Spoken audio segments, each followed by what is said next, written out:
3, 2, 1, gravando. Então, bom dia, boa tarde, boa noite. Sejam todos bem-vindos aqui à nossa live. Hoje, com o nosso parceiro de negócio e amigo, Stênio Almeida. É uma história muito inspiradora, muito bacana.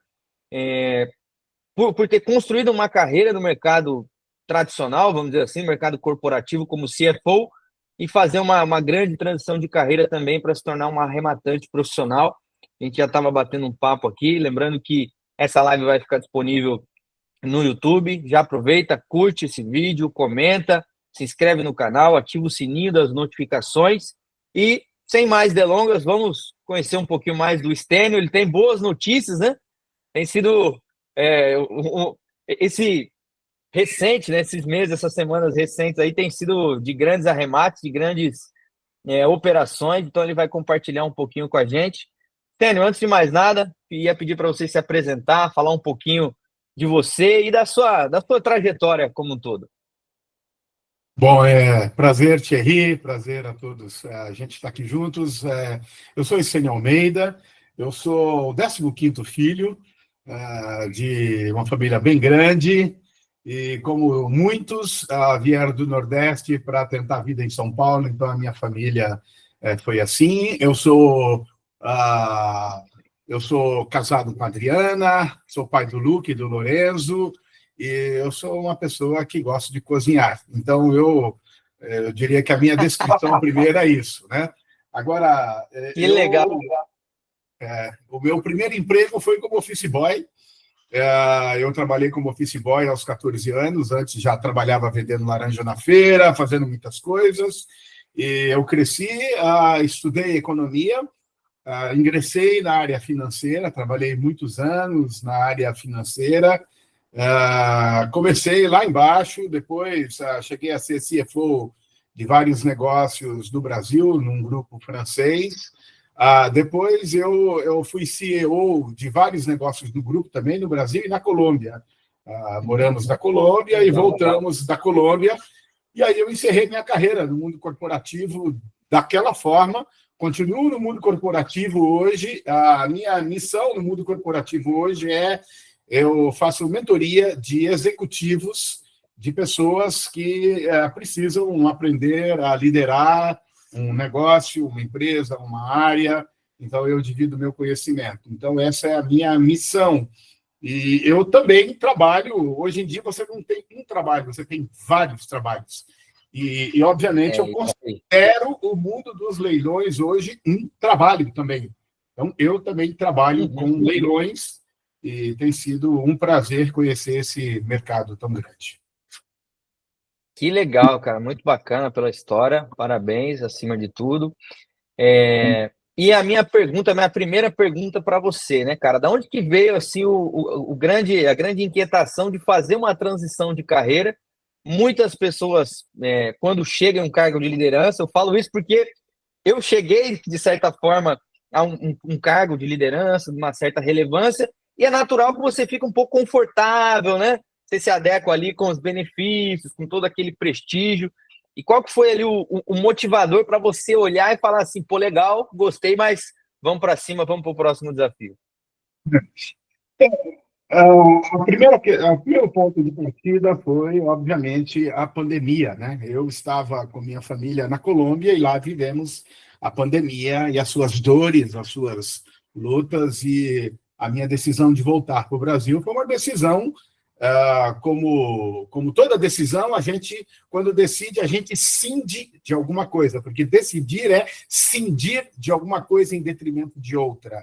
Quando decidi voltar para o Brasil, obviamente não tinha lugar para mim no Brasil, então fui ao mercado e as oportunidades que apareceram foram fora de São Paulo. Eu não queria sair de São Paulo, portanto, não existem vários CEOs de um negócio, existe uma cadeira.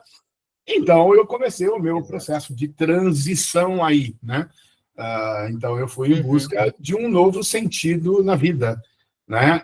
E a gente precisa ter sentido, mas, ao mesmo tempo, a gente precisa pagar boletos. Então, eu até escrevi no LinkedIn, nesse final de semana, justamente isso, né? Nem sempre nós temos um único trabalho, e nesse trabalho a gente realiza o propósito, e nesse trabalho a gente ganha dinheiro. Tem pessoas que conseguem fazer isso, né? Eu vejo pela minha esposa, que é psicóloga, ali é o lugar de trabalho dela, mas ali também é onde ela tira o sustento.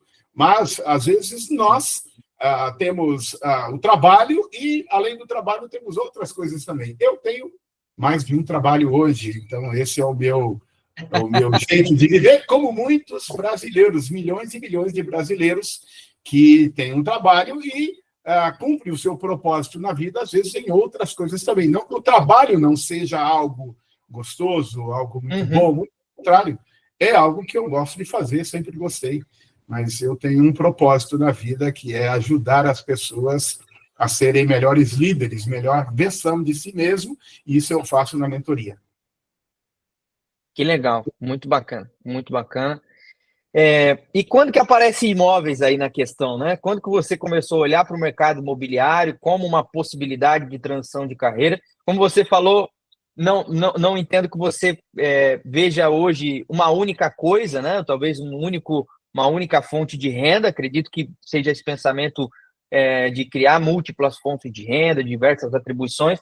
Mas quando que aparece imóveis aí na questão? Quando que você identificou o mercado imobiliário como uma possibilidade?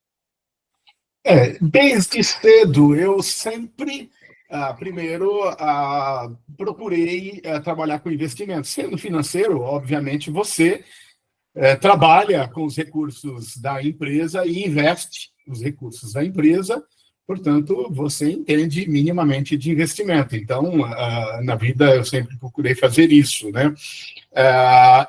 Imóveis, eu sempre estive ligado a imóveis, porque eu vim do mundo de materiais de construção. Portanto, imóvel sempre foi algo que sempre estava dentro de mim. Os meus clientes eram as construtoras, os meus clientes eram os arquitetos, os meus clientes eram, na verdade, empresas que construíam, né? Então, eu sempre estive perto do mercado. Então, um amigo meu, na verdade, me apresentou esse mundo dos leilões, na qual eu não conhecia, só ouvia falar. Então, Entendi. foi aí que tudo aconteceu. Entendi. E isso era em que ano, mais ou menos? Faz muito tempo? Nada, isso faz, acho que começamos a olhar outubro do ano passado, então faz pouco Outubro do ano tempo. passado. Não fiz nem Que bacana. Que aniversário, bacana. o filho de 9 meses ainda não nasceu. Então, que bacana. E qual que foi, assim, qual que foi o seu primeiro arremate? Foi uma casa, um apartamento? Como foi essa primeira tentativa, né?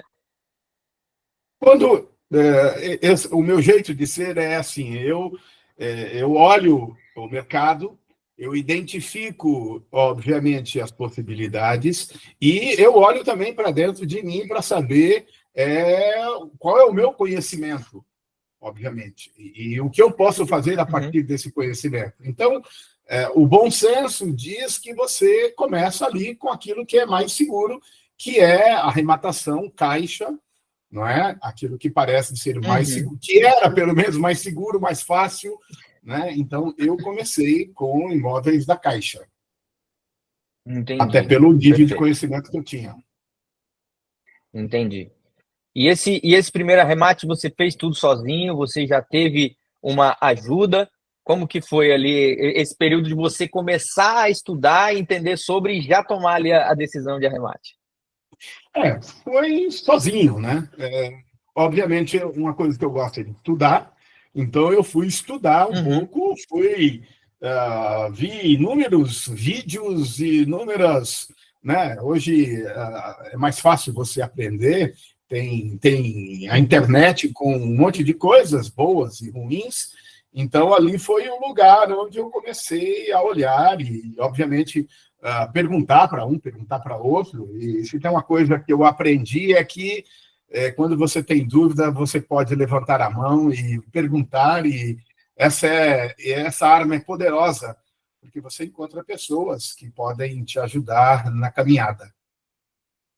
Pô, que legal, que bacana, que experiência muito enriquecedora. E agora, uma pergunta assim, desde quando a gente começou a trabalhar junto, começou a conversar, fazer as primeiras reuniões, eu percebi é de fato em você uma clareza, né, no processo decisório. Acho que até comentei isso com você, né? Que a maioria das pessoas que estão chegando agora em leilão, elas se baseiam muito por ruídos, né? Sim. Esse Obviamente, processo decisório, né?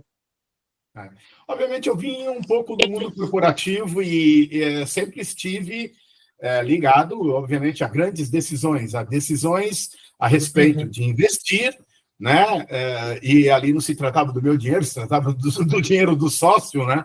Então, como é o processo de decisão para o investimento? Então, eu sempre estive acostumado a fazer isso. Então, analisar, obviamente, o objeto que vai ser ali, aquele objeto de investimento, analisar, obviamente, os riscos, analisar o retorno, analisar, que eu chamo de KPIs, né?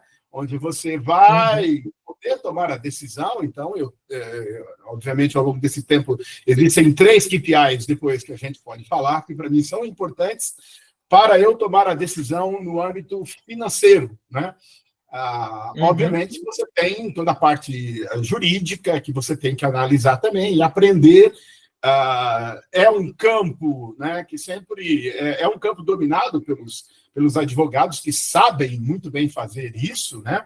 É uma linguagem que é uma linguagem não tão acessível às vezes, não é um pouco difícil a Uhum. compreensão, mas de alguma forma eu sempre vivi rodeado de advogados, né? Sempre vivi rodeados. Numa empresa você tem processos, então você tem que Uhum. entender os processos e não só os processos, entender o que pode gerar esses processos dentro da empresa para você mitigar esses processos dentro da empresa, né? O objetivo de uma empresa é que você não tenha processos passivos, né? Uhum. Então, não é só analisar os processos, mas é analisar dentro de casa para que você não venha ficar nessa situação. Então, esse é um mundo que Uhum. eu já vivia, né? Então, eu me sinto confortável de fazer bastante perguntas para a Bruna também, né? Que legal. A Bruna está aqui com a gente, a Aline também, que está participando da live hoje. Bruna, não sei se você tem alguma pergunta para o Stênio, se quiser dar um alô aí para o pessoal.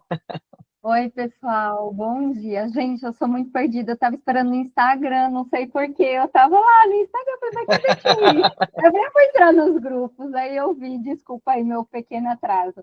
É bom, Estênio, que a Aline e a Raquel, elas são advogadas também. Hoje a gente pode diluir Opa! aqui as perguntas, tá bom?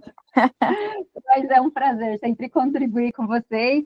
E o que eu também vejo, assim, né, da trajetória do Stênio, e a gente até também tem outros clientes que têm o mesmo perfil, que já foram empresários e agora buscam ali um outro caminho, né? Vendeu empresa, enfim.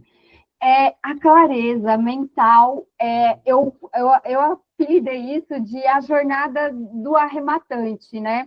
De sucesso, é ter a clareza, ter essa certeza, e é uma característica que eu vejo nas pessoas de sucesso. Eu considero o Stênio uma pessoa de muito sucesso. Então, como assim você, até que a gente aqui tá, né, já mais jovem, assim, até assim, essa sua perspicácia, sabe? Olha, eu vou querer ser CFO, eu vou chegar nesse objetivo, porque eu vejo que isso se comunica muito, entende? Eu, por incrível que pareça, quando eu era bem novinho, né, eu tinha algo que eu chamava de síndrome de pinico, não é? Que no fundo os psicólogos chamam de síndrome do impostor ou de você acha que as pessoas são melhores que você, né? Então eu cresci com isso, né? Tive que trabalhar muito isso. As pessoas de certa forma achavam, nossa, você trabalha bem e tal. Minha primeira promoção foi justamente assim, né? Alguém me disse, olha, você vai ficar no lugar de fulano. Eu disse, não, mas eu não. Tem fulano, ciclano, metrano, que são melhores do que eu. Então, por trás disso, você tem aí essa síndrome do impostor, né? Então, eu precisei trabalhar isso para perceber que dentro de mim existe algo, não é? Que é bacana, algo que eu chamo que foi me dado pelo Criador, e, portanto, tendo sido dado pelo Criador, eu tenho esse potencial aqui dentro de mim, então eu preciso desenvolver esse potencial. Então, é a partir disso que eu começo a saber me colocar também na vida e dizer assim, olha, eu desejo, eu quero. Portanto, quando eu fui me tornar CEO pela primeira vez, eu disse a um chefe meu, eu quero ser CEO de um pequeno negócio, eu quero aprender. Obviamente, eu não vou ser CEO no primeiro momento de um negócio grande, vou ser CEO de um negócio bem pequeno para você aprender. Então, eu precisei vencer esse primeiro obstáculo para dizer assim, eu tenho condições, e essas condições me foi dada pelo Criador, e, portanto, eu vou trabalhar para que eu possa ser a melhor versão de mim mesmo. Eu não vou me comparar com o outro, porque você não compara com o outro, você compara com você e com aquilo que você pode vir a se tornar como pessoa, como indivíduo. Então, eu, cada dia mais, quero ser uma versão melhor de mim mesmo. Legal. Então, vem daí. Muito bacana, muito bacana. E você comentou sobre o KPI financeiro, né? E hoje, o nosso trabalho aqui na Remate Perfeito, eu acabo lidando com pessoas em todos os níveis de conhecimento quando se trata de investimento. E algumas pessoas, voltando à questão do ruído, ele assistiu lá uma proposta mirabolante, ele acreditou em alguma questão, e você percebe que a pessoa não tem essa clareza, né, de consolidar ali pontos assim chave para ter o seu processo decisório. Então, eu gostaria de pedir para você, por mais que é claro, é muito tranquilo para você, se você puder trazer um pouco, né, até num nível de recomendação para o pessoal que está chegando agora em leilão de imóveis, o que eles devem observar em termos de KPIs, em termos de critérios para tomada de decisão. Primeira coisa importante quando você identificar todos os custos. E eu vivi isso a vida inteira. Qualquer investimento que eu ia tomar uma decisão quais são os custos. Tá, me fala quais são os custos. Então, esse ponto é importante, é saber quais são os custos, saber em quanto tempo esse imóvel pode ser vendido, porque, obviamente, isso tem custo, né? E esse custo eu vou dividir em duas partes. Primeiro é o custo propriamente dito do IPTU, do condomínio, do ITBI, de eventual reforma, do imposto que você vai pagar depois, lá do ganho de capital, tudo isso. E existe um segundo custo que eu chamo, que é o custo da oportunidade. Por que custo da oportunidade? Porque, obviamente, você vai colocar o seu recurso aí. Quando você coloca esse recurso ele poderia estar em outro lugar. E aí, esse é o custo da oportunidade. Então, o custo da oportunidade, para quem, obviamente, investe e põe os seus recursos, para mim, hoje é, no mínimo, a Selic, que é a taxa Selic nossa, que você poderia estar aplicando no mercado financeiro a 15% ao ano, né? E depois descontado no imposto de renda, obviamente, na legislação que está em vigor hoje, nesse dia, porque no Brasil tudo muda, né?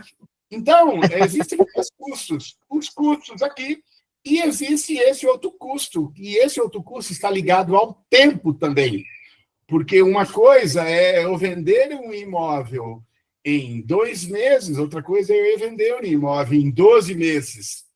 Então, eu preciso ter uma taxa de retorno e converse com isso também, que é a taxa desse custo de oportunidade. Esse também dinheiro poderia estar investido em outro lugar de maneira passiva, você não fazendo nada e esse dinheiro rendendo, ok? Então, esse é o ponto de partida. Custos, saber quais são os custos, saber também quais são os riscos, porque todo retorno está ligado a um risco. Quanto menor risco você tem, menor, obviamente, é a taxa de retorno. Essa é a lei do mercado.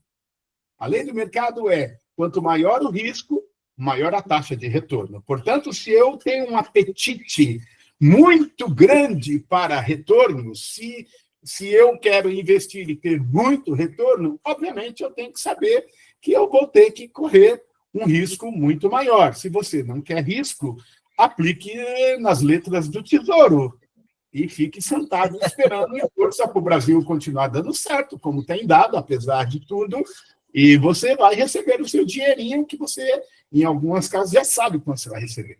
Agora, se você quer um pouco mais de retorno, você vai ter que assumir alguns riscos. E aí nós podemos dividir em quanto você quer de risco e quanto você quer de retorno, e como é que você, no meio disso, consegue analisar para saber qual é o tamanho desse risco. Qual é o tamanho desse risco que você quer correr? Então, essa é uma pergunta importante. Depois, eu uso realmente os 3 KPIs. O primeiro KPI é importante para mim. Qual é o payback? Payback diz a respeito de quando eu investi e quando o retorno veio. Então, é esse tempo aí. Então, tem imóveis que podem te dar 8 meses de payback, tem imóveis que podem te dar 10 meses, 12 meses.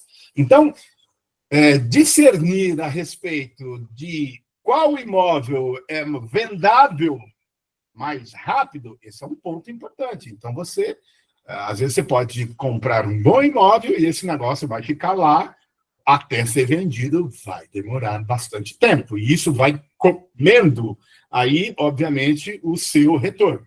Então, payback, primeira coisa importante. Segunda coisa importante é taxa de retorno de investimento, que é quanto sobrou de dinheiro dividido por quanto você empregou de capital. Ou seja, quanto você tirou do seu bolso para colocar. Então, isso aí é o que eu chamo de retorno de investimento, return on investment, o famoso ROI, que nada tem a ver com o ROI do menudo. As pessoas da minha geração lá atrás não tem nada a ver com isso. Bom, mas é retorno sobre investimento.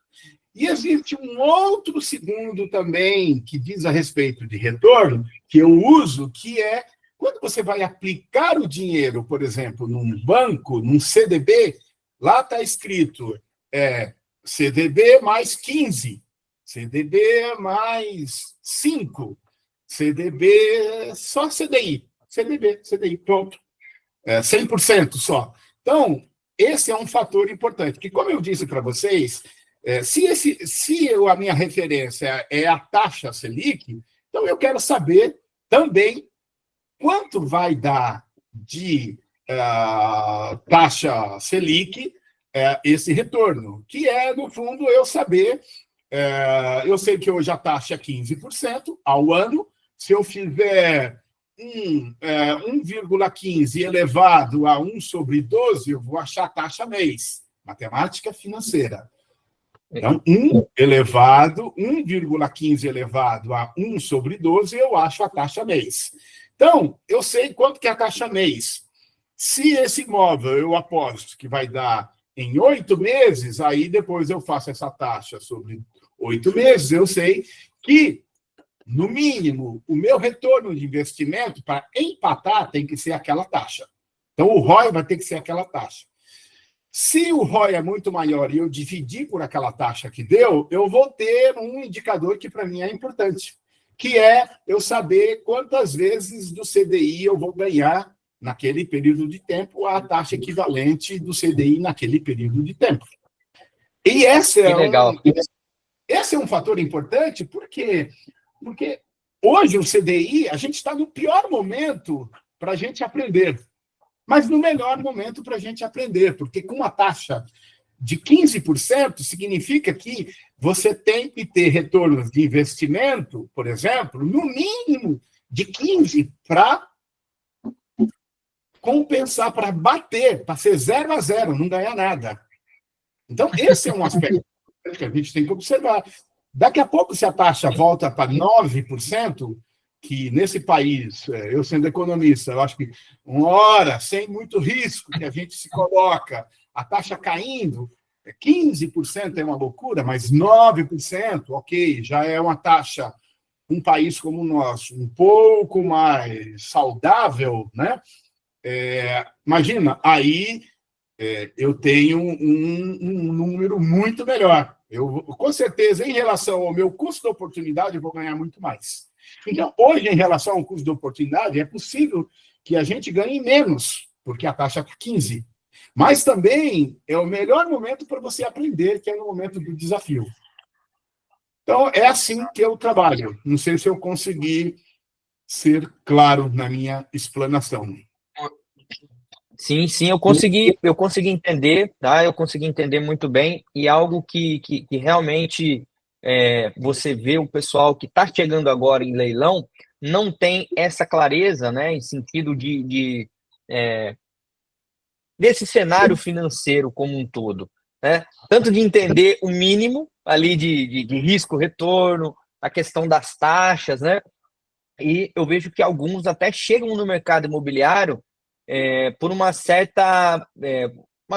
medo, né, do mercado financeiro como um todo. Tipo assim, isso aqui eu não entendo muito bem, então eu não vou por essa direção, eu vou para o imóvel que é mais palpável. No seu caso, é muito legal também, porque você entende o mercado financeiro muito bem e você olha para o mercado imobiliário e fala assim, eu vou porque realmente, nesse momento aqui financeiro, né, do mercado e econômico como um todo, você tem ali alguns desafios que vão impactar, né, a minha leitura hoje como corretor de imóveis é muito no valor de avaliação, né? Então você tem todo o cenário, por exemplo, a Selic, ela deixa o dinheiro mais caro.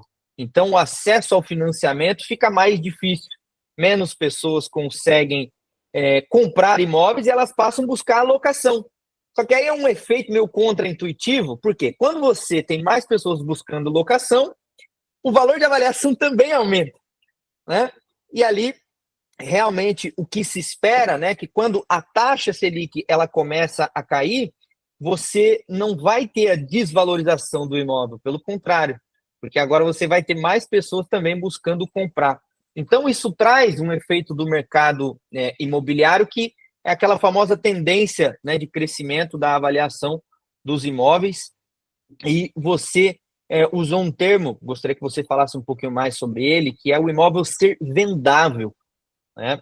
O que você avalia sobre o imóvel? Você tem mais critério quanto à localização, quanto ao valor dele no leilão? O que você observa para concluir ali se ele é vendável?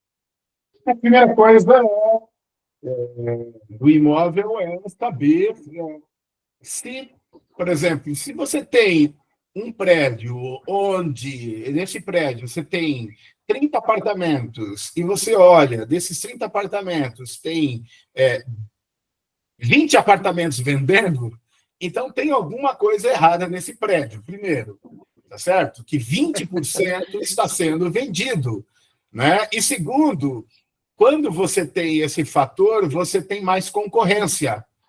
Então, você tem mais oferta do que demanda. Então, aí entra a economia, a lei de mercado. Se eu tenho mais oferta do que demanda, logo os preços vão cair. Então, esse é o primeiro fator também, né? O segundo fator eu não compro imóvel para eu morar.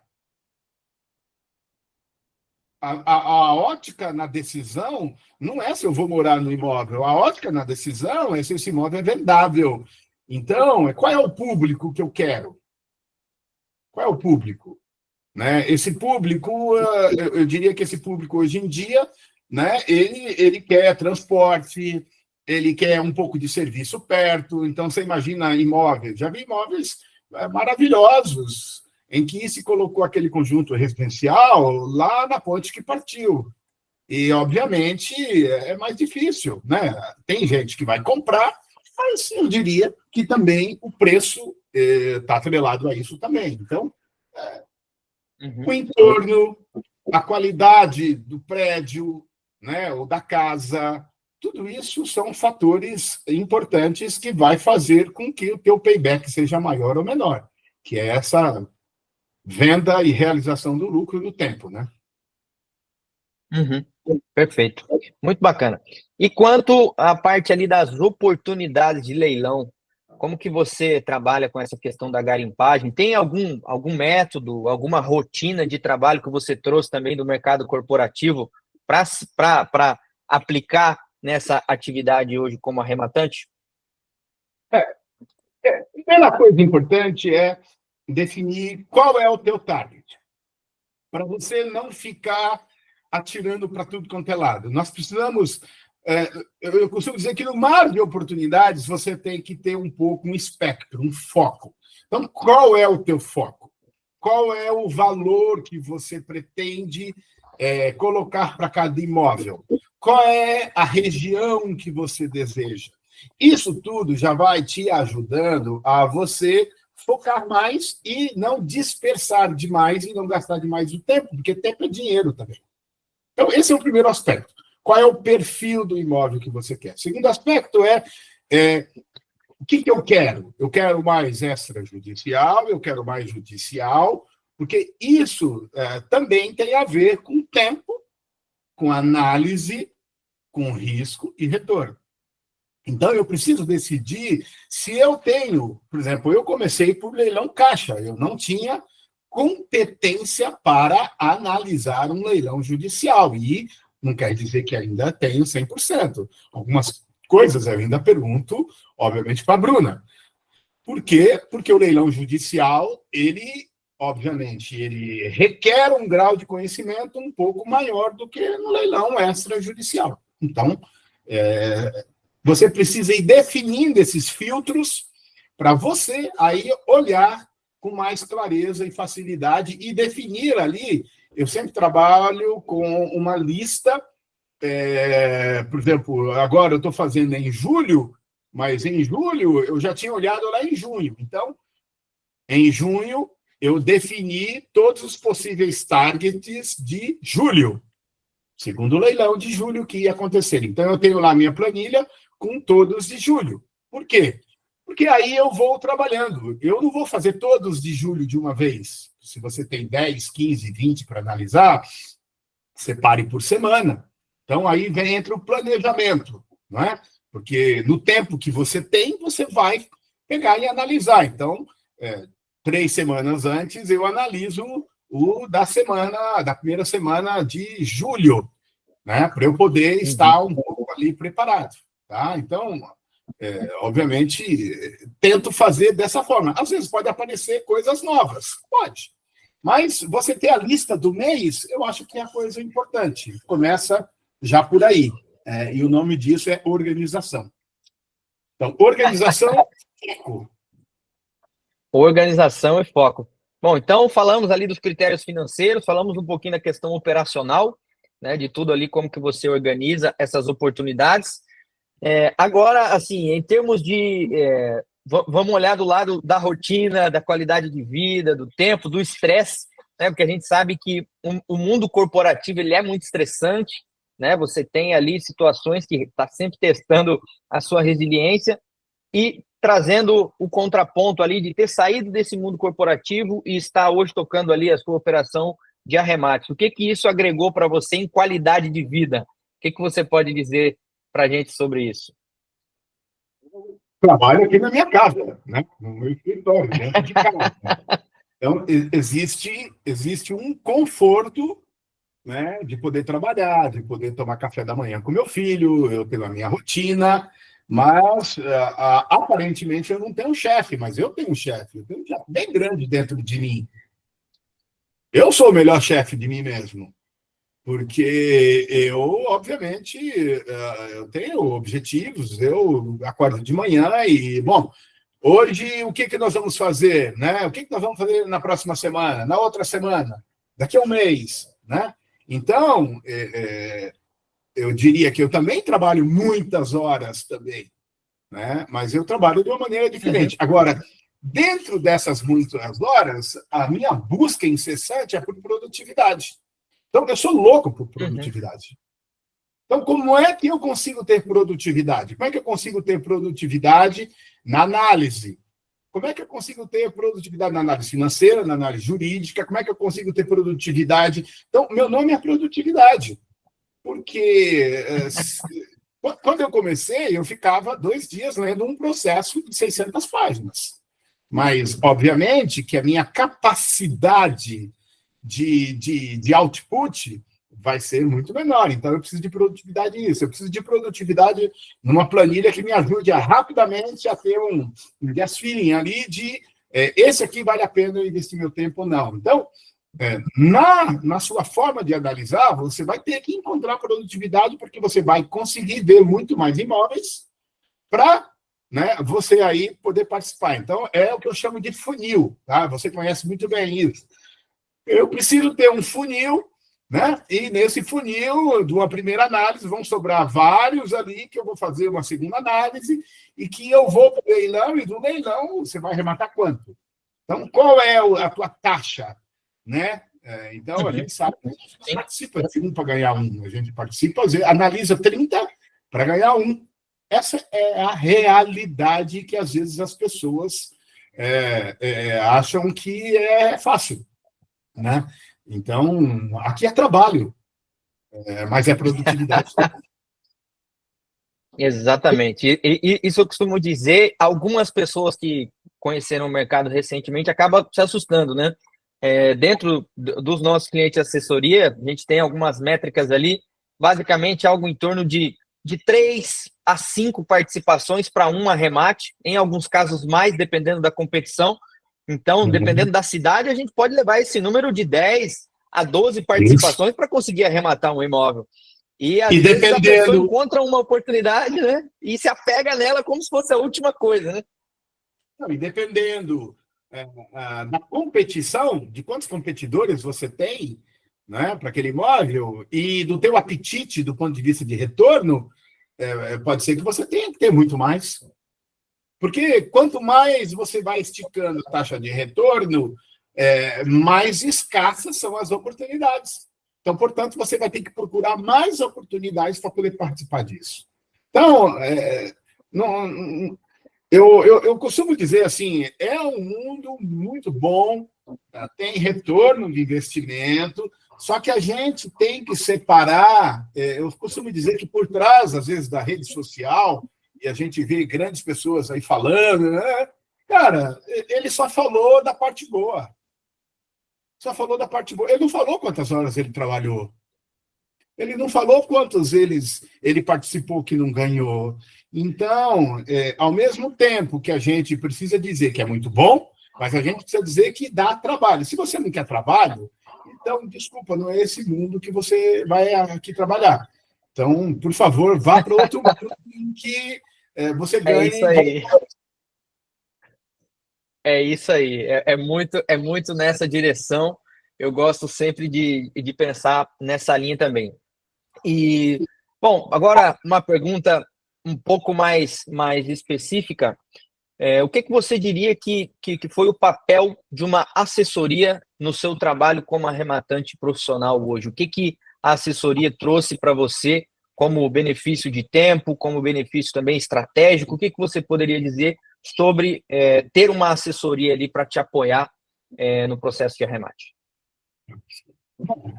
Obviamente, eu sou professor também, né? Dei aula no IMEC também. Então, eu consigo discernir um pouco o blá, blá, blá da profundidade, tá?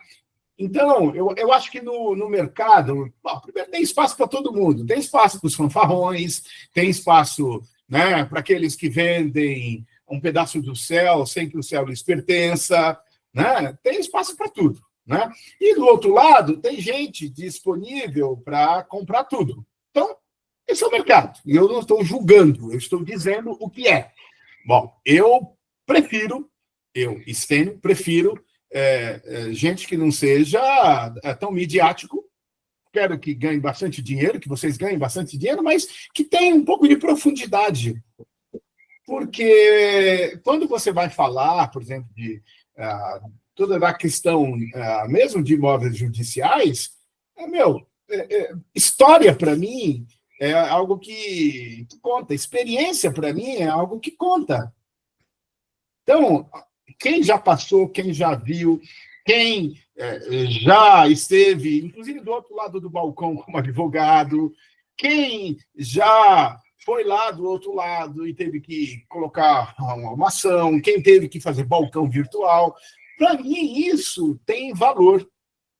tem valor. Uhum. Então, eu diria, se você está procurando uma assessoria que não vai te usar para fazer trabalho com um monte de gente, não é essa aqui que eu estou falando, que é com vocês. Eu cheguei em vocês a seriedade.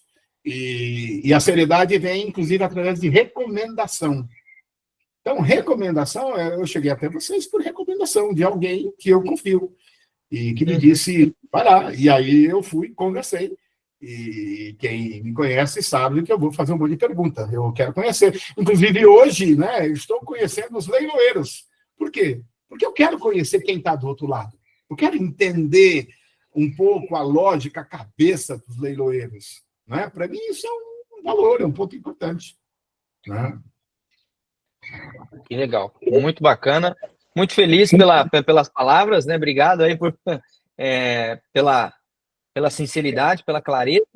E a minha pergunta agora para você para quem está chegando agora no mercado, quem está conhecendo do zero, talvez um pouco, não encontro outra palavra, tá? Mas até um pouco iludido, talvez, por alguma promessa do mercado, e a gente luta contra isso, né? O pessoal que usa algumas questões, por exemplo, incríveis do mercado, como, por exemplo, comprar um imóvel de leilão com 5% de entrada. Isso é real, acontece, mas não é também de bandeja, né? Não é que você vai chegar e todo o imóvel vai ser dessa forma. Existe um critério, existe uma série de análises, existe a disponibilidade dos editais. Então, para quem está chegando agora no mercado de leilão, talvez que foi pego inicialmente por uma chamada ali com uma promessa um pouco mais apelativa, qual que é o seu conselho hoje como arrematante? E também pediria para você comentar um pouquinho dos seus arremates, né? Quantos foram, né? Para o pessoal entender ali em magnitude, com base em quantos arremates a gente está falando aqui de experiência. Então, qual o seu conselho para essa galera que está chegando agora, olhando o seu primeiro arremate? Primeiro, obviamente, eu vou usar como todo professor, né? Eu vou usar uma comparação, né? Obviamente, eu sou cristão e, como cristão, eu também acredito em milagres. Só que milagre não existe todo dia. Milagre, por definição, é o extraordinário. Mas a vida se dá no ordinário. Então, existem leilões que vai te dar tudo isso que você falou, que é o céu que se vende, existe. Mas isso é o extraordinário. A vida, ela se dá no ordinário. E o ordinário, o retorno, é bem melhor do que o mercado financeiro, mas ele não vai ser assim, esse milagre. Esse milagre não vai acontecer todo dia. Então, essa é a primeira coisa que a gente tem que dizer. Se você chegou no mundo dos leilões achando que vai ter milagre todos os dias, bom, eu quero te dizer que eu sou um cético. Eu não acredito em milagre, esse tipo de milagre todo dia. Eu acredito no milagre do ordinário todo dia. Aliás, o ordinário, para mim, é uma coisa maravilhosa. Né? Então, eu acredito. Então, e nesse ordinário está aquilo que é muito melhor do que a aplicação no mercado financeiro. Então, é nesse aqui. Pode acontecer alguns que vai te dar muito, mas muito, muito melhor, mas muito, muito, muito. Vai, mas saiba que essa não é a realidade. Porque quem já trabalhou em empresa, sabe que nós temos vários preços. Você tem um cara que você põe o preço lá em cima e ele está disposto a pagar, a sua margem vai ser lá, e você tem ali, entendeu? Os que te esfolam, e o teu preço vai ser lá embaixo, e o volume vai ser lá em cima, e no fundo você vai ter um preço médio, que é a média de tudo que você vendeu. Tá? Então, eu acho que é um pouco essa realidade. Tá? Obviamente, eu fiz vários arremates, extrajudiciais e fiz arremates judiciais, que é um outro mundo em que a paciência, a espera, ela precisa, obviamente, acontecer, e que não depende de você, depende do juiz, eu até brinquei hoje, depende do tamanho da mesa do juiz. Às vezes fala, o processo está na mesa do juiz. Eu sempre pergunto, qual o tamanho da mesa do juiz? Porque se é uma mesa de 15 por 20, 15 metros por 20, cabe processo que não acaba mais, então vai demorar um pouco mais. E lá existe uma fila. existe uma fila, e você não tem como pegar isso aqui e passar para o outro lado. Então, menos, né? Mas também eu também tenho expectativa de que o juiz olhe logo, né? Então, eu acho que é esse lidar, não é, com a expectativa, com a realidade, é você fazer o que precisa ser bem feito, não é? Mas se tem um conselho que eu diria seja humilde. Comece pelo simples, né? Eu também sou cozinheiro. Eu comecei cozinhando coisas simples. Hoje eu faço coisas bem sofisticadas. Mas existe um que eu chamo de ramp-up, não é? Existe uma escada, existe uma curva de aprendizado. Então, comece com coisas simples, talvez com o extrajudicial, com caixa, com outras coisas. E depois, se você tiver condições, vá para o judicial também, que é um outro animal, né, que tem, ok, uma certa jurídica, mas que vai te dar mais trabalho. Simples assim. Exato, exatamente. Bom, muito obrigado, Stênio. A gente caminhando para o final ali, né? Dentro do nosso prazo combinado. Gostaria de convidar a Bruna. Não sei se a Bruna gostaria de talvez deixar um comentário para o pessoal, fazer uma pergunta ali para o Stênio para a gente finalizar. Bruna, por gentileza. Eu quero agradecer muito a disponibilidade do Stênio. Eu costumo dizer que a gente não tem clientes, a gente tem parceiros de negócios, e aqui a gente caminha e contribui junto, né? A cada conversa que eu tenho com o Stênio, eu vou responder uma dúvida jurídica para ele, mas eu aprendo muito mais do que eu fui ensinar. Então, assim, o aprendizado, que ele fala assim, eu pergunto muito, mas eu aprendo com cada pergunta, com cada resposta. Às vezes também eu não tenho uma resposta imediata, e eu falo, caramba, eu nunca pensei dessa maneira, né? Que visão legal de mundo a sua. Então, essa troca que a gente tem de conhecimento, de experiência, isso é muito legal e isso contribui muito. E eu agradeço, Stênio, de você trazer hoje aqui a sua jornada para mais pessoas, que até então só a gente aqui conhecia. E eu acredito que o mundo precisa ver pessoas brilhantes, ter acesso. Então, muito obrigada mesmo pelo seu tempo e por nos apoiar hoje com todo mundo aqui da comunidade, com todo mundo da Masterclass. Prazer é meu, e o meu conselho para cada um de vocês é isso, a humildade na caminhada, mas a busca da excelência também. E para a busca da excelência, você vai precisar sair da sua zona de conforto, você vai precisar aprender, e aprender é uma coisa maravilhosa. E para aprender, você aprende, primeiro, com as experiências dos outros. Eu diria que na famosa 70, né, 20, 10, né? Primeiro você aprende fazendo, depois você aprende com os outros, mas você também aprende lendo, né? Você aprende hoje vendo vídeos, você aprende da série de forma. Então, não tem jeito, vai ter que aprender. Senão, você passa para os outros fazerem para você, que aí é mais fácil. Você vai pagar o preço do saber. Com certeza. Obrigada mesmo, viu? Foi Maravilha. muito bom a nossa manhã e esse conhecimento todo da sua bagagem. Faltou ele falar quantos arremates, que eu fiquei curiosa. Eu parei de contar, porque, gente, eu não contando nada. O Thierry fez a pergunta e ele não respondeu. Eu tô aqui esperando. Vamos ver, vamos ver. Aqui atrás de mim, Bruna, eu quero foto, quero vídeo, quantas arremates as pessoas fez. Eu falo, não sei. Eu sei que eu fiz a análise, deu certo, ele arrematou. Eu não contando, não, números. Eu sou um cético quanto a isso, e eu diria que assim é o suficiente para eu ficar feliz. Mas eu não faço parte daquele mundo em que a pessoa fala, eu já fiz 35 arremates. Legal, isso é bom para você? Então tá bom. Mas para mim foi o suficiente, e eu sou grato a Deus e pelas pessoas que foram colocadas no meu caminho, né? Então, desejo muito sucesso. A você também, Aline, que você tenha muitos arremates, né? Mas que... Amém. Na verdade, eu perguntei porque, assim, a minha meta de vida é virar aqueles tiozinho, assim, que vive de aluguel, que tem um monte de imóvel. Então, eu quero colecionar os meus, mas, por enquanto, eu sou advogada e arrematante. Mas depois eu vou começar a arrematar os meus também. É isso aí, é isso aí, é isso aí. Mas até chegar lá, você vai trabalhar bastante, viu? Porque trabalho é coisa muito boa, viu? Ah, eu já tô na área já. É isso aí. É isso aí. Bacana. Bom, pessoal, muito obrigado pela presença de todos que acompanharam aqui ao vivo com a gente. Lembrando que esse vídeo vai estar disponível no YouTube, tá? Então se inscreve no canal, ativa o sininho das notificações, compartilha, tá? Para um amigo, que eu sempre falo, quando a gente identifica um conteúdo sério, um conteúdo que trouxe realmente algo de profundidade, como o Stênio falou aqui, é interessante que a gente compartilhe, que a gente coloque essa mensagem à disposição de mais pessoas.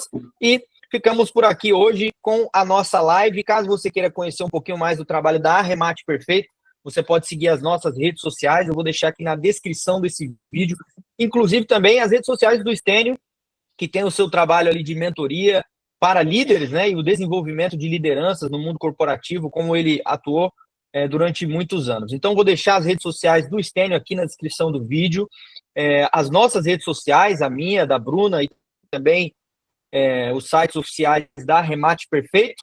E caso você queira conhecer um pouquinho mais do nosso trabalho, você pode começar pela comunidade, que é um preço quase que simbólico ali para quem está começando, e também saber um pouquinho mais sobre a assessoria, né, que é um acompanhamento mais completo, algo mais direto ao ponto, para de fato viabilizar o seu arremate de uma forma séria, de uma forma segura, com previsibilidade, com muito embasamento, tanto prático, a experiência e também toda a questão jurídica e financeira que você precisa. Então, pessoal, ficamos por aqui. Um ótimo dia a todos. E eu tenho certeza que a gente se vê numa próxima live e um próximo vídeo. Abraço, tchau, tchau. Obrigada. Valeu. Tchau, tchau. Um bom dia. Tchau, tchau. Valeu, Stênio. Abraço. Valeu. Abraço, bom dia a todos. Fiquem com Deus. Abraço. Valeu, valeu. Abraço.